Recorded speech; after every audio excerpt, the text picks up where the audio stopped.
From the shattered legions to the armies of the lost Primarchs, today we're continuing our challenge to paint up all 20 Space Marine legions. In this video, we're finishing off the Loyalists, painting the Iron Hands, Ultramarines, Salamanders, Raven Guard, and a very special appearance from one of the Lost Legions, so stick around to the end to see what I did with them. Also, I'm going to be doing a giveaway for the models in this series, so make sure you stay tuned to see how you can enter. Up first are the ultra-utilitarian Iron 10th, ill-disposed to superfluous adornment, who formed the solid backbone of the shattered legions in the wake of Istvan V. I'll level with you, I haven't always been a fan of the Iron Hands. Their dull metallic armour and their dour demeanour has never really appealed to me, and I found it a bit uninteresting. But in the course of this paint job, I think I really came across a scheme that I quite like. For this scheme, I wanted to evoke the rust and wear and tear of fighting a grueling guerrilla war against overwhelming traitor numbers. I started by building up my Mark 6 Marine, which I then converted by snipping off the torso to be able to fit the Mark 3 Marine from the Tank Commander sprue on the Spartan. After spraying the model with Vallejo black metal with a gunmetal highlight, it was then time to start painting with a brush.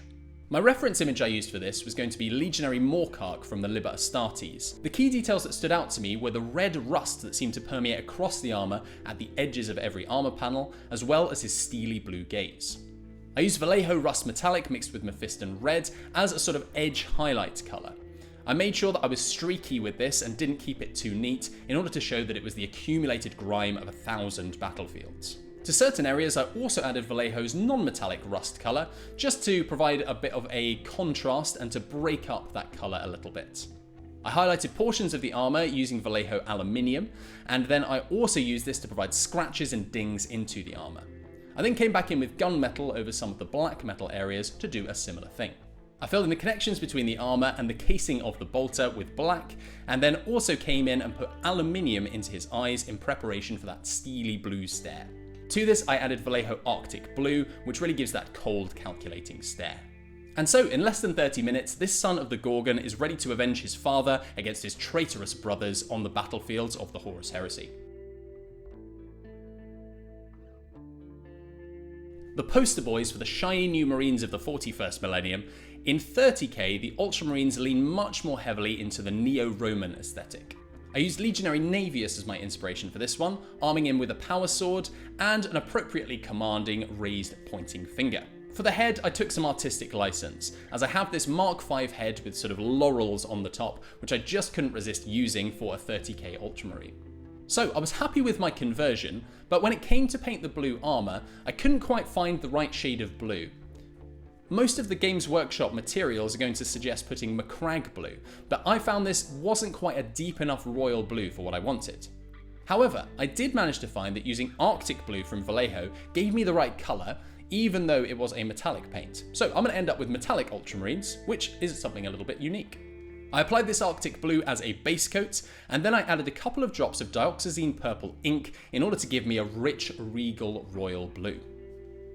I used this to shade the volumes on the legs and other areas of the armour, following closely my reference imaging to give me an idea as to where the light might be catching. Continuing with this process, I added some aluminium to Arctic blue in order to provide a highlight colour.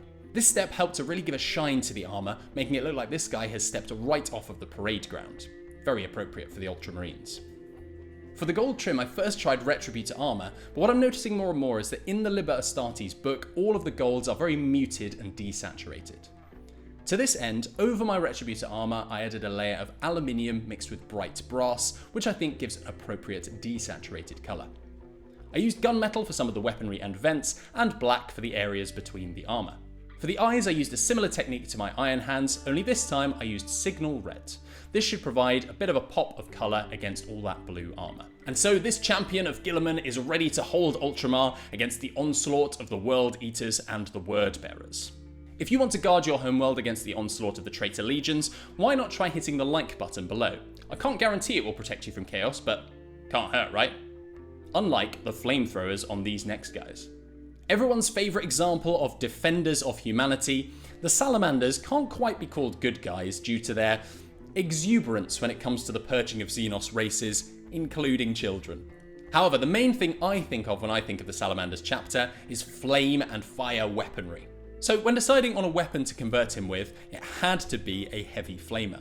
Now the only one I had to hand was off of the Contemptor Dreadnought sprue from the Age of Darkness box, but I thought this was probably going to be appropriate. As a shattered legion in the wake of Isstvan 5, the Salamanders would have to be scrounging and making use of whatever resources they could find. I just really love the idea of this guy picking up a heavy flamer off of a destroyed Contemptor Dreadnought, and with a few field modifications, using it against his enemies. For colour inspiration, the green armour of Legionary Shendrak Nalkor from the Liber Astartes was really what I was looking for, but in terms of the details on his shoulder pads, I wanted to do something a little bit different. But to start with, I needed to base coat the armour. For this, I used a base coat of Vallejo Olive Green, to which I added progressively more and more yellow to use as a highlight colour. This was sprayed from above in order to provide a natural looking highlight. I then switched to a brush, painting Balthazar Gold onto the metallic areas, and can I just say that I really love this colour combination. One of the best things about this project has been seeing some paint schemes and combinations that I otherwise wouldn't have tried, and this one is really making me want to try painting up more Salamanders. I did have to come back in and neaten up the olive green on the shoulder pad with the studs, as painting these metallic studs on these Mark 6 Marines really puts the pain into painting. Now I'll be coming to the shoulder pad with the flames in a moment, but first I wanted to deal with the face and other details. The Sons of Vulcan have an onyx black skin tone, so I started from a black base coat, to which I added dark brown in order to provide my highlights. A small amount of light brown was then added into the mix, and then this highlight was focused over the bridge of the nose and the eyebrows, and other areas where the light might catch. The glowing red eyes, like the glowing magma of the volcanoes of Nocturne, were painted up with Mephiston red. For the other shoulder, I wanted to paint some old school style flames after seeing a post on Instagram from the inimitable Darren Latham. The flames were first sketched out with a mix of Mephiston red and black, which was then layered over using Mephiston red. I then used an orange made from a 50-50 mix of Mephiston red and Uriel yellow, then pure Uriel yellow, and finally a little bit of white mixed into the Uriel yellow.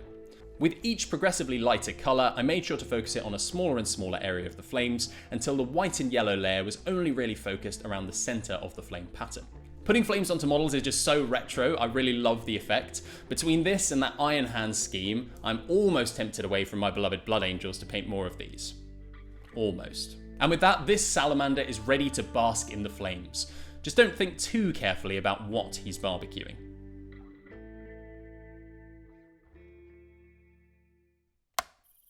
Ah, no power, sinister music. This must be a segue to the 19th Legion, the Raven Guard. Covert operatives and night ops specialists, it's unlikely that you've ever seen a member of the Raven Guard, and if you have, it's probably already too late. My study for this model was Sergeant Kalen, and for this I wanted to use different tones of black in order to keep interest across the model, even though the majority colour is going to be helping to keep him in the shadows. The main armour was coated all over with a very dark grey. This gives me somewhere to go with my shadows so that it doesn't just read as black all over and gives me some visual interest. I then highlighted up the edges using a lighter grey, and then onto some of the really prominent edges I provided a bit more grey into that mix. The metal studs and the top of his backpack were painted with Vallejo black metal. Between his armour panels I used a warm off black, mixed by using black and Mephiston red. For the face, the beaky helmet that is so iconic to the Raven Guard was first painted using a light grey, which was then highlighted up using progressively more and more white. Some dark grey was washed into the vents on the face in order to provide a bit more contrast. For the eyes, similar to my Ultramarine, I used signal red metallic paint. I did use some Vallejo gunmetal, my favourite metallic paint, in order to paint his knife, as well as the sort of panel that he has on his wrist. I'm imagining this as some sort of super secret sneaky cloaking device. The knife also got a highlight up with a little bit of Vallejo aluminium. I picked out the screen on the cloaking device using a light green that I had left over on my palette from painting the Salamander, and then I also highlighted up some of the little buttons inside of it with signal red and that same green colour. And so this Raven Guard Marine is done, but even the secrecy of the 19th Legion can't compare to the next entry on our list. But before that, I wanted to let you know about the giveaway mentioned in the title. It's been really great fun to paint up all of these chapters, and I've learned a lot about different colours and things that I otherwise wouldn't use. However, I don't really have a use for these Marines, and I don't really have the space to have them sitting around in my cabinets. Apart from the Blood Angel, who I'll be keeping for future projects, I wanted to make sure that people will actually get a chance to use these Marines and to enjoy them. So if you are in the UK and you would like one of these Marines, please drop me a comment down below with what chapter you would be interested in and what you'll be doing with them on the tabletop. I'll select a winner for each chapter in about a week, post it on my community page here on YouTube, and then get in touch in order to make sure I can send it to you anywhere in the UK free of charge. Unfortunately, at this point in the channel, it is only for people in the UK as the international shipping would bankrupt me, but stay tuned as hopefully I'll be able to do something for my international viewers in the future. With that out of the way, let's move on to talking about the Second Legion. For the last chapter of Loyalists, I had to get creative. For anyone who may not know, Games Workshop has always kept the identities of the 2nd and 11th Legions a secret. This is so that you can design your own legions and use your imagination to create extravagant marine colour schemes and lore to your heart's desire.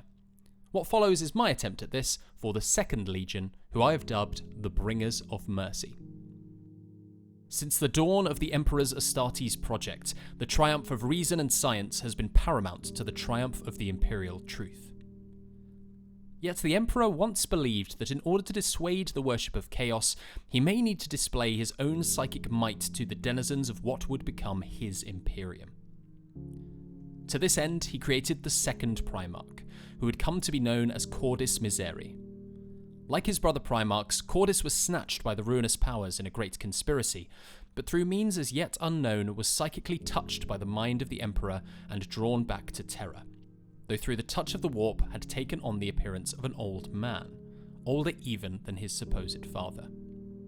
Before embarking to recover his great generals, the Emperor conversed with Cordis, instructing him as a child instructs an elder in the ways of new technologies.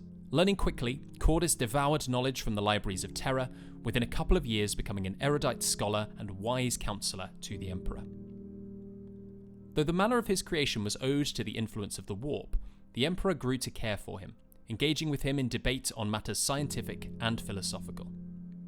When the time was right, Cordis was given control of the Second Legion, and was allowed to name them the Bringers of Mercy. As though his brothers may persecute war across the stars, it was the belief of Cordis to avoid war at all costs. The gene seed of the Second Legion did not allow for the channeling of psychic powers as manifested in the other legions, but it did allow for a strange sight, caused by the strange manner of their Primarch's abduction and return. As such, the Emperor saw in the Bringers of Mercy a chance to show the false god worshipping enemies of reason and his Imperium the light of the imperial truth, through their ability to see and explain the warp without ever being touched by it. They clothed themselves in simple cloth and carried weapons of protection rather than aggression. When they would wear their power armor for navigating harsh environments, it was colored a muted bronze, a symbol of their humility in the face of the unseen power of the warp. Cordis and the Emperor led these warriors through the compliance of several worlds, and as old comrades they would discuss the events of the Crusades, and with the discovery of each new brother, Cordis was welcomed as a friend and paragon of the imperial truth. Yet it was in one of these evening discussions between the Emperor and Cordis that the matter of the Emperor's psychic footprint was finally discussed. "So tell me, how do you explain your own link to the Immaterium, and yet your desire to exist as a man of science and reason?" asked Cordis. The Emperor responded, "My dear Cordis, I am a man, as much flesh and blood as any before me. The warp poses the greatest threat humanity has and ever will know, yet see, I stand before you as any man before the works of his craft, as a potter stands before a fired urn, or a shipwright before the mast of a fine vessel. Take my hand that gave you life, and I shall show you a glimpse of the mind that made you, and the purpose for which you were created." And so, taking his father's hand, Cordis was greeted by a brilliant flash of golden light. Order, peace, and prosperity reigned in the glorious Imperium of mankind's creation, and the superstitions of the dark days before unification were but a distant memory. And yet, the power of the Emperor of mankind is not something that even a Primarch can truly comprehend. As swiftly as the vision had been imparted to him, Cordis rose into the air, shining with the same golden light of the vision. The Emperor looked in horror at his closest son, as he writhed in agony at the full psychic might of the Emperor. Channeling all his strength, the Emperor created wards of protection as strong as he could muster, but looking on, he already knew it was too late for Cordis. "Father!" And with that, the Primarch evaporated, the gold light crackling and arcing off of every plasteel surface of the palace walls. The entire legion of the Bringers of Mercy were gathered in that place, and to a man they were purged from existence, with not even a scrap of their armour or cloth to identify that they had ever existed. In his great shame and sadness, the Emperor removed all record of this legion, a tragic loss in the course of his experiments. And the only beings left alive to recall them were his other 19 Primarchs. And with that we are done. 10 loyalist legions painted up, taking inspiration from the Liber Astartes. Thanks so much for watching. I really hope you've enjoyed it as much as I have to paint and learn about new colour combinations. If you are interested in getting your hands on one of these Marines, make sure to put a comment down below.